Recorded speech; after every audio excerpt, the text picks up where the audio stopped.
సంతోషించాడో ఇప్పుడేమో బాధపడుతున్నాడు.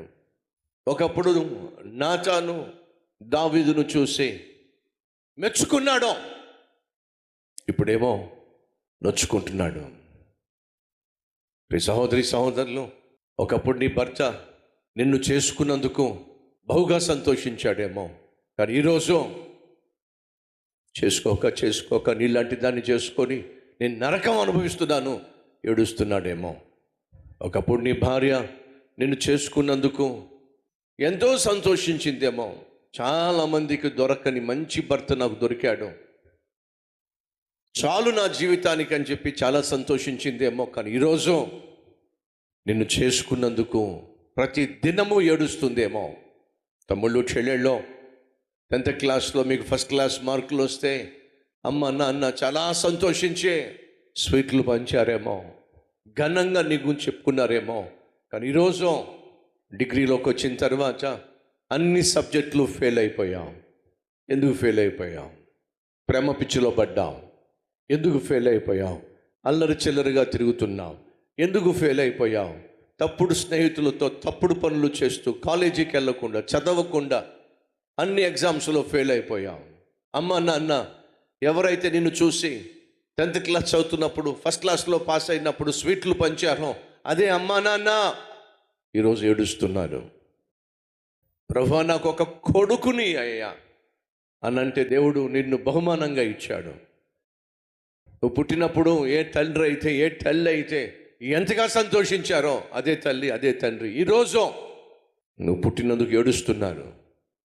ప్రభువా, కొడుకు కావాలని లేక కూతురు కావాలని ప్రార్థన చేస్తే నువ్వు దయచేస్తే ఎంత సంతోషించావో, కానీ ఈరోజు నా కూతుర్ని చూస్తుంటే నా కొడుకుని చూస్తుంటే ఏడుపు వచ్చేస్తుంది. ప్రభువా, ఎందుకు పుట్టాడా ఎందుకు పుట్టిందా అని చెప్పి ఏడుస్తున్నాం. ప్రభువా, ఒకప్పుడు సంతోషించాం, కానీ ఈరోజు మాత్రం ఏడిపించేస్తున్నాడు, ఏడిపించేస్తుంది.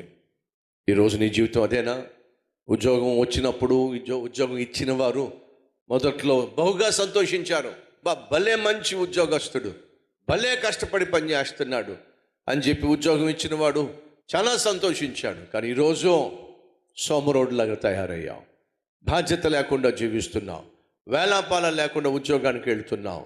ఉద్యోగం ఇచ్చిన వాడే ఈరోజు నిన్ను చూసి చిరాకు పడుతున్నాడు, కోపడుతున్నాడు. ఎందుకు ఇలా తయారయ్యావు? దావీదును ఆశీర్వదించడానికి నాతాను వచ్చినప్పుడు ఎంత సంతోషించాడో అదే నాతాను ఇప్పుడు దావీదు దగ్గరికి ఎందుకు వస్తున్నాడో తెలుసా? హెచ్చరిక చేయడానికి వస్తున్నాడు, శిక్ష ఖరారు చేయడానికి వస్తున్నాడు. ఎంత బాధపడి ఉంటాడో నాతాను. వచ్చేశాడు. దావీదు మహారాజును నేను కలవాలనుకుంటున్నాను, వెళ్ళి పర్మిషన్ తీసుకొని నేను వచ్చానని చెప్పండి. సైనికుడు లోపలికి వెళ్ళాడు, దావీదు చెప్పాడు, మహారాజా నాతాను వచ్చాడు, ప్రవక్త అయిన నాతాను వచ్చాడు, రమ్మని చెప్పు. నాతాను లోపలికి వచ్చాడు. దావీదును చూస్తున్నాడు, చూస్తూ ఉండిపోయాడు. కారణం తెలుసా? గుర్తుపట్టలేకపోయాడండి. అదేమిటి? దావీదును గుర్తుపట్టలేకపోవడం ఏమిటి? అవునండి, దావీదు ఒకప్పుడు తన ముఖంలో ఆత్మీయత ఉట్టిపడేది. ఈరోజు ఆ ముఖంలో ఆత్మీయత లేదు. దావీదు ముఖం బహు ఆకర్షణీయమైంది, దావీదు యొక్క ఆకారం బహు అందమైంది. ఈరోజు నాతాను దావీదును చూస్తుంటే అంత వికారంగా కనిపిస్తున్నాడు. ఎంత చక్కగా ఉండేవాడో, ఎంత అందంగా ఉండేవాడో, ఎంత ఆత్మీయంగా ఉండేవాడో అలాంటి దావీదును నాతాను చూస్తూ ఉంటే ఏదో రోగంతో పాడైపోయినటువంటి ఒక వ్యక్తి ఎలా ఉంటాడో అలా బక్క చిక్కిపోయినట్టుగా కనిపిస్తున్నాడు. నాతానుకు ఏమీ అర్థం కాల. ఒకప్పుడు చూసిన దావీదు వేరు, ఇప్పుడు నేను చూస్తున్న దావీదు వేరు. నాతాను, ఏమిటి అలా చూస్తున్నావు? నాతో నోట్లోంచి మాట రావటల్లా. కొన్ని సంవత్సరాల క్రితం చూసిన దావీదేనా ఈ దావీదు? అప్పటి దావీదుకు ఇప్పటి దావీదుకి ఎంత తేడా వచ్చింది. అప్పుడు ఎంత అందంగా ఉండేవాడు, ఇలా పాడైపోయాడేంటి? పాపమో మనిషిని పాడు చేస్తుంది, పాపమో ఆకారాన్ని పాడు చేస్తుంది, పాపమో ఆరోగ్యాన్ని పాడు చేస్తుంది, పాపమో ఆశీర్వాదాన్ని దూరం చేస్తుంది. పాపము మనిషిని అపవిత్రపరిచేస్తుంది. దావీదు పాపంలో మునిగి తేలుతున్నాడు.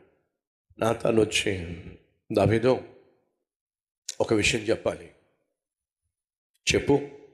దేవుడు నాతానుతో, నాతాను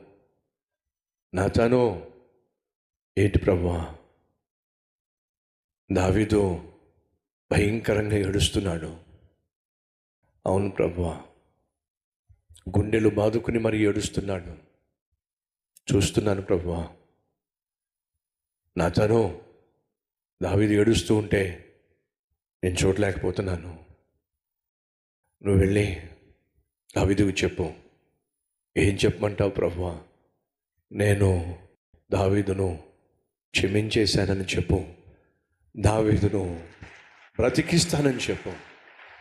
దావీదుకు రాబోతున్న మరణ శిక్ష నేను కొట్టేశాను. ఏంటి ప్రభువా, దావీదును క్షమించావా?